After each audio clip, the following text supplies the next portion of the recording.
Hello, my dear students. You are welcome in Topper's English classes, dear students. Today we will see the practice set number 15 of English grammar, which is most important for all the competitive exam. तो dear students, आइए आज हम practice set number 15 देखेंगे, जो कि जितनी भी competitive exam हैं आपके या बोर्ड एग्जाम हैं उन सब के लिए काफ़ी इम्पोर्टेंट है डी स्टूडेंट्स। लेकिन उससे पहले आपसे रिक्वेस्ट है कि आप मेरे चैनल टॉपर्स इंग्लिश क्लासेस को सब्सक्राइब करें, मेरी वीडियो को लाइक करें, शेयर करें, डी स्टूडेंट कमेंट जरूर करें। तो डी स्टूडेंट पहले जो हमने ये जैसे हमने लिखा है question number 1 to 5 select the correct phrasal verb. Phrasal verb से हमने क्वेश्चन 5 लिए, तो पहले वो ही देख लेते हैं। देखो dear student, the author's love for democracy come in the novel. देखो जो लेखक का प्रजातंत्र के लिए प्यार है वो सामने आ गया। देखो तो क्या आएगा, केम अप आएगा, कम थ्रो आएगा, केम अबाउट आएगा। देखो केम अप मतलब होता है सामने आना, कम थ्रो मतलब होता है परेशानियों पर काबू पाना, और केम अबाउट मतलब होता है घटित होना। देखो हमने लिख के रखे हैं डी स्टूडेंट। देखो तो केम अप मतलब अपीयर दिखाई देना, तो यही सही होगा। ठीक है, मतलब इसका ऑप्शन यही सही है। ठीक है, ऑप्शन ए सही है। और कम थ्रो मतलब होता है टू ओवरकम, परेशानी से उबरना। केम अबाउट का मतलब है हैप्पीन घटित होना या नॉन ऑफ द एबव। दूसरा देख लेते हैं डी स्टूडेंट। दूसरा क्वेश्चन देखो हमने लिया है, the new government took last year took over. Took over मतलब होता है किसी चीज़ पर, किसी चीज़ को अपने अधिकार में ले लेना या किसी चीज़ को अपने स्वामित्व में ले लेना, तो वही है। देखो the new government took over आएगा, टेक फोर आएगा, टेक आउट आएगा या टेक आफ्टर। तो देखो इसका आंसर तो है डी स्टूडेंट्स टेक ओवर। ठीक है, अथॉरिटी में ले लेना अपने। बाकी देखो हमने ऑप्शन भी इनके आंसर आपके लिए लिखे थे। देखो टेक फोर में मतलब होता है मिस अंडरस्टैंड, मतलब गलतफहमी हो जाना। टेक आउट का मतलब होता है डी स्टूडेंट्स क्या, टेक आउट रिमूव हटा देना। ठीक है, टेक आफ्टर का मतलब है रिजेम्बल, किसी के समान दिखाई देना। ठीक है डी स्टूडेंट्स, अगर हम आपको 5 फ्रेजल वर्ब करवा रहे हैं तो डी स्टूडेंट कम से कम आपके 25 मीनिंग तैयार हो रहे हैं। डी स्टूडेंट काफ़ी इंपॉर्टेंट हमने प्रैक्टिस सेट आपके लिए लिया है, विशेष रूप से टीजीटी पीजीटी के जो परीक्षार्थी उनके लिए। देखो the doctor worked hard to the dying man. देखो ब्रिंग आउट होगा, ब्रिंग ओवर होगा, ब्रिंग राउंड होगा या ब्रिंग अप होगा। तो डी स्टूडेंट इसका आंसर होगा ब्रिंग राउंड। ब्रिंग राउंड का मतलब होता है होश में लाना, मतलब डॉक्टरों ने उस मरते हुए आदमी को होश में लाने के लिए काफ़ी कठिन परिश्रम किया। तो आंसर इसका क्या होगा डी स्टूडेंट, देखो ब्रिंग राउंड, ये तो आंसर हो गया। बाकी और देख लेते हैं। देखो ब्रिंग लाउड का मतलब होता है हाईलाइट करना, किसी चीज़ को प्रकाशित करना, मतलब किसी चीज़ का महत्व बताना, या पब्लिश माने प्रकाशित करना, ये भी होता है डी स्टूडेंट इसका आंसर। और ब्रिंग ओवर का मतलब होता है परस्यूड करना, किसी को कन्विंस करना, किसी को मना लेना। ठीक है डी स्टूडेंट, सभी इंपॉर्टेंट फ्रेजल वर्ब है, सभी ये PYQ हैं। ब्रिंग अप मतलब होता है रेयर या रेज, मतलब पालन पोषण करना। अगला देख लेते हैं डी स्टूडेंट्स। देखो the meeting is because the fund have not arrive, मतलब क्योंकि फंड अभी तक नहीं अराइव हुआ है तो इसलिए मीटिंग जो है वो स्थगित कर दी गई। देखो पुट इन नहीं होगा, पुट अप होता है। पुट अप मतलब होता है स्थगित करना, तो पोस्टपोन करना, ये तो आंसर हो गया इसका डी स्टूडेंट। बाकी देखो पुट इन को मतलब होता है इफोर्ट डालना, प्रयास मतलब प्रयास करना। पुट आउट का मतलब होता है एक्सटिंग्विश, मतलब बुझाना होता है। सैड दुखी दिखाई देना, ये भी होता है। पब्लिश किसी चीज़ को प्रकाशित करना भी होता है पुट आउट। लास्ट देख लेते हैं डी स्टूडेंट, इसका option put up. Put up का मतलब होता है स्टे ठहरना या फिक्स, किसी कहीं पर किसी चीज़ को लगाना या चिपकाना डी स्टूडेंट्स, ये होता है। आगे देख लेते हैं डी स्टूडेंट्स क्वेश्चन नंबर,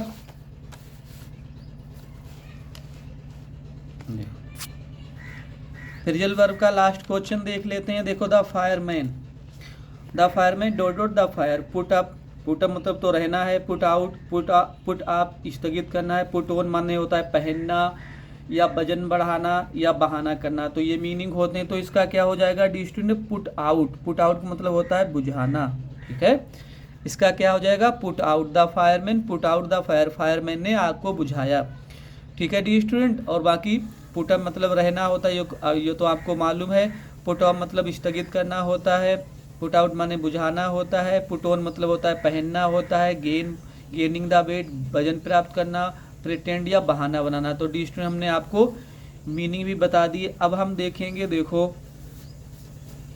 अब हम देख लेते हैं, देखो डी स्टूडेंट्स अब क्या है क्वेश्चन नंबर 6 to 10 हमने find out the correct part of speech. Underline word को जो पार्ट ऑफ स्पीच है वो हम देखेंगे। देखो the water is clean, water is clean पानी साफ। देखो वर्ब लगा है, वर्ब से पहले उसका एक सब्जेक्ट होता है, सब्जेक्ट क्या होता है नाउन या प्रोनाउन। तो वाटर क्या है डी स्टूडेंट, वाटर है नाउन। तो ऑप्शन ए सही है, ज़्यादा देखने की कोई ज़रूरत,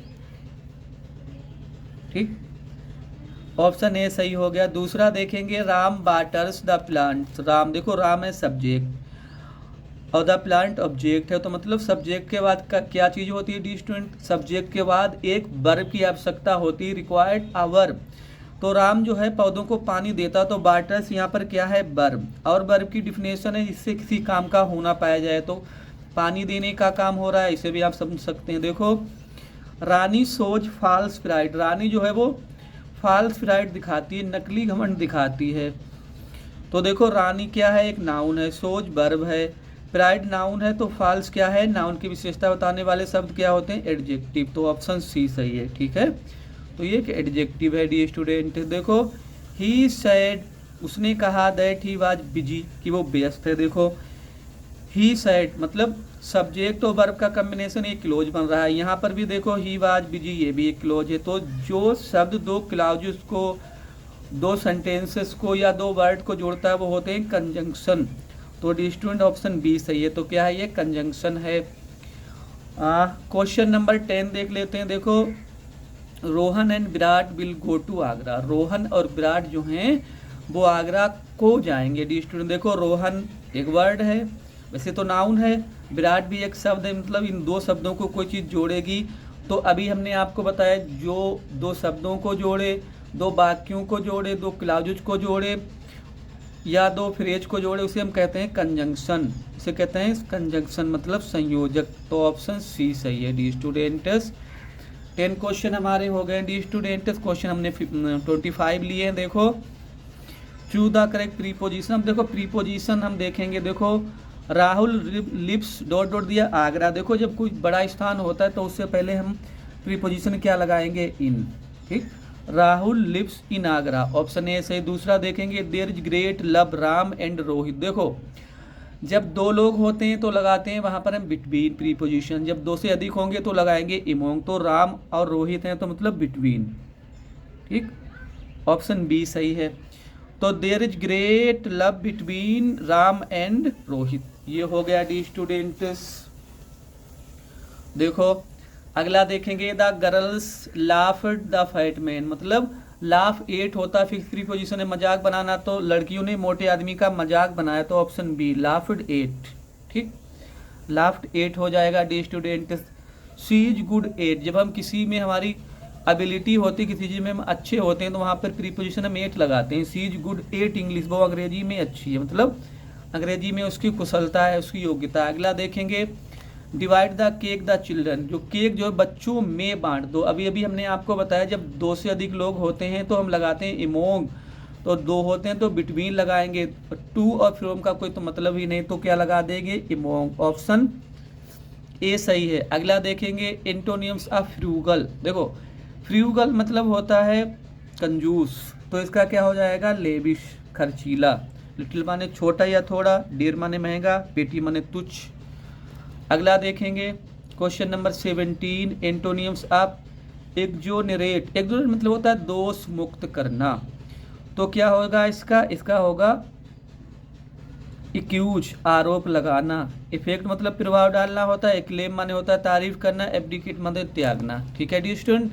सभी मीनिंग हम आपको बता दे रहे हैं। आप एक कॉपी पेन लेके साथ में मेरे बैठें और इन्हें नोट डाउन कर लें। देखो एंटोनियम ऑफ एक्सटेसी मतलब होता है डी स्टूडेंट परमानंद, बहुत ज़्यादा खुशी।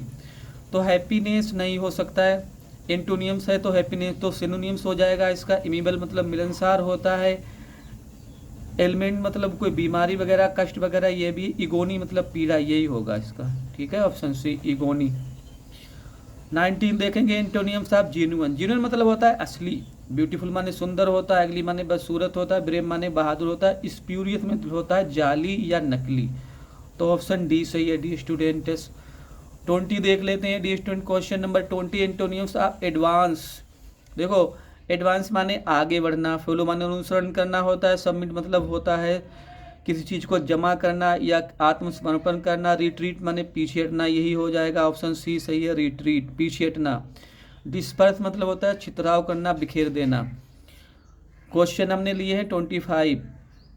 21 देखते हैं सिनोनिम्स ऑफ प्रून। देखो प्रून माने होता है काट छाट करना, मतलब छोटा कर देना। तो लेंड माने उधार, उधार देना, ठीक है। रिड्यूस माने कम करना, यही होगा इसका रिड्यूस। एक्सपेंड माने होता है बढ़ाना, प्रोलोंग माने भी बढ़ाना होता है D students.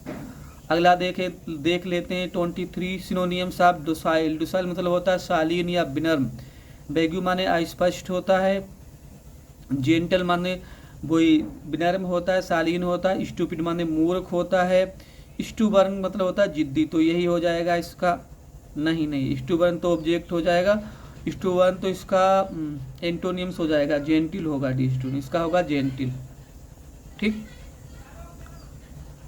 Question number 24 synonyms of invaluable. देखो इनवैल्यूएबल डी स्टूडेंट होता है कीमती, जिसकी कोई कीमत ना। देखो वैल्यूलेस माने बेकार, यूजलेस माने बेकार, चीप माने सस्ता होता है, प्राइसलेस जिसकी कोई कीमत ना हो, कीमती, यही होगा इसका सिनोनिम्स। लास्ट क्वेश्चन देख लेते हैं डी स्टूडेंट्स। देखो क्वेश्चन नंबर लास्ट देखेंगे।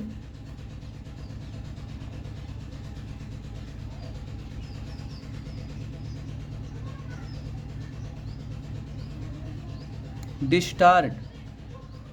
डिस्टार्ट का डी स्टूडेंट्स क्या देख लेते हैं। देखो डिस्टार्ट को हम देखेंगे सिनोनियम्स। तो ब्रेव माने बहादुर होता है, फियरलेस माने निर्भीक, पोर माने गरीब। तो इस डिस्टार्ट मतलब होता है कायर, तो इसका हो जाएगा कोवार्ड, ठीक है डी स्टूडेंट।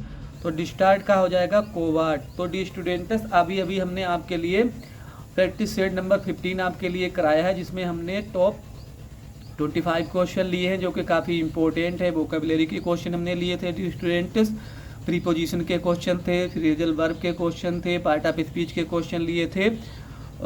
तो डी स्टूडेंट उम्मीद है ये जो हमने प्रैक्टिस सेट आपके लिए कराया काफ़ी इंपॉर्टेंट प्रैक्टिस सेट है डी स्टूडेंट्स, और आपको ये टीजीटी पीजीटी की जो परीक्षा होने वाली डी स्टूडेंट्स उसमें काफ़ी आराम देगा। हाँ डी स्टूडेंट्स एक छूट गया है, देखो 22 नंबर देख लेते हैं डी स्टूडेंट। देखो सिनोनिम्स ऑफ जीलस। जीलस का मतलब होता है ईर्ष्यालु, जलन रखने वाला। देखो इंथुजियास्टिक मतलब होता है उत्साही, प्राउड मतलब होता है घमंडी, पॉपुलर मतलब होता है लोकप्रिय, इनवायस होगा जी ईर्ष्यालु, ठीक है। तो इसका सिनोनिम्स इनवायस सही है, ठीक है डी स्टूडेंट। एक छूट गया था एक।